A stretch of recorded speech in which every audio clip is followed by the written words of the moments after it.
Hi, I'm Deary, and I'm going to spend a minute talking to you about collection in a horse and head carriage, and also how I tune my stop and back. They're all going to kind of tie together. So I want to make sure that my hands and my bridle reins and my bridle are only tools that I use to signal this horse's feet. Now I've picked a horse for you guys to see that's a little naturally elevated in his neck.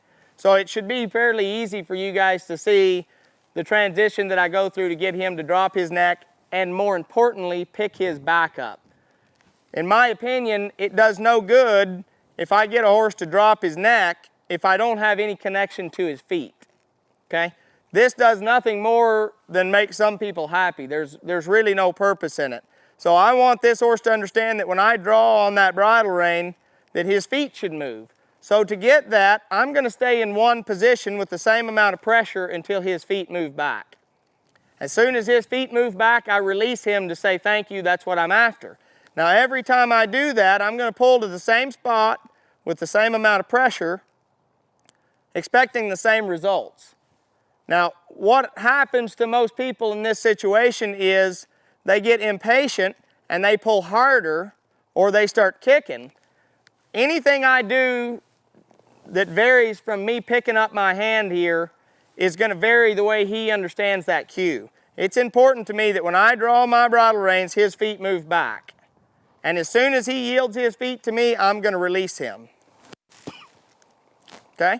So once my horse understands that, then I have some basic principle for getting this horse to yield his front end while I'm pushing his hind end forward to get that collection there in his shoulders. So when I first start teaching this horse how to pick his back up, I'm going to keep my outside rein snug, and I'm going to pull his nose to the inside, and I'm going to push my feet in his belly with my calves and push him forward. Now if he lays on my calves, then I'm going to lift with that spur. And as his back comes up, then I'm going to release my feet and my hands. And you notice how when I released my hands there, this horse followed me down. As he comes back up, I'm going to close my legs. I'm going to break him in half here at the wither till his back comes up, keeping my hands completely still. You can see I'm lifting with my spur there because he's not responding to my calf. And I'm just going to hold. I'm just squeezing my feet until he folds there and picks his back up, and then I'm going to release him. Once I get this side pretty solid, then I'm going to work on this side. The whole purpose of this is it's easier to get that horse to lift his back up and to break at the wither left and right than it is to be going straight ahead. So once I get him to lift his back this direction, if he wants to accelerate, that's fine. He can trot up to it. It doesn't make me any difference. All I'm after is I want him to not necessarily just drop his neck, but I want to feel the front of that saddle come up there. Then I'm going to release. Once I have both sides there fairly consistent and solid, then I'm going to move on to pulling straight back here. So this is the exact same button that we put on in the beginning. When I don't use my legs and I draw, he should step back, okay?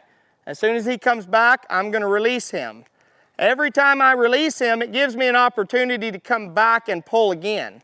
Once he understands that whenever he moves his feet back, his neck will start to fall on its own.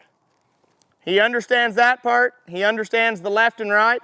Now I'm going to take and put the bridle in the same spot, and I'm going to squeeze him forward in that same position that I used my back up. So the only difference is that my legs are off of him. So if I close my feet and I close that bridle, he should pick his back up here. Not just drop his neck. I don't want him to necessarily stick his nose in the dirt there. I want his withers to come up. Once his wither comes up, then I release. The most important thing to remember here is the consistency in where you pull. This is not a tug-of-war match. I need to make sure you understand that I am actually paying attention to the bridle rein riding up the ring on the bottom of that shank and the bridle itself turning over in his mouth.